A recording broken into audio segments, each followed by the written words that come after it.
The Galaxy Z Fold 6 offers impressive AI features in a lighter, thinner design along with durability improvements. I also like the slightly wider front display, which is easier to use than past folds. Based on my testing, this is the most well-rounded foldable phone around. But the $100 price hike doesn't help, and the cameras are not flagship level. It is slimmer, lighter and tougher, and chock full of AI. Samsung really wants to make more people want a foldable phone, but is the Galaxy Z Fold 6 worth $1,900 US? The Fold 6 does make a statement with its more refined design, and Samsung has made this device more durable to try to get more people on the foldable bandwagon. You also get a wider front display, brighter main 7.6-inch screen and Snapdragon 8 Gen 3 power. But Samsung needs to justify a $100 price hike over previous models. Is this the best foldable phone yet? I have been testing this foldable flagship, so let's get into the pros and cons in my Galaxy Z Fold 6 review. The camera hardware is largely unchanged on the Galaxy Z Fold 6, with the exception of a new sensor for the 12-megapixel ultra-wide camera that's designed to let in more light. Otherwise, you get the same 50-megapixel main camera and 10-megapixel telephoto with 3x optical zoom and 30x digital zoom that graced the Z Fold 5. Up front, you get the same 10-megapixel selfie camera and 4-megapixel under-display camera for when you are using the main screen. Don't get me wrong, the image quality is quite as strong from the Z Fold 6, but if you are paying this much money, you should get the same 200 megapixel sensor as the Galaxy S24 Ultra. In this portrait comparison with the OnePlus Open, the Z Fold 6 produces a much crispier portrait. The OnePlus blows out the right side of my face in the sun and delivers less detail in my shirt. Here you can see some camera details from the Galaxy Z Fold 6.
Even though we are on the 6th gen of Samsung's foldable, the overall market is still super small, making up just 1.5% of phones sold.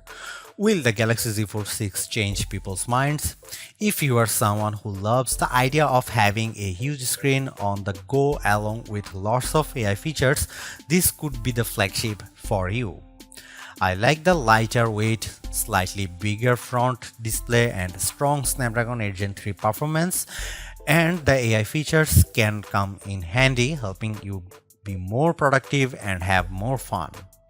But the $1,900 US is pretty tough to swallow when Samsung hasn't made that many changes in terms of that hardware. The OnePlus Open's camera performance isn't quite as strong and it's heavier device, but it's pushing the envelope a bit more with its multitasking software and faster charging, and you get a wider front screen for $200 less. Others may want to wait to see what the new Google Pixel 9 Pro Fold has in store.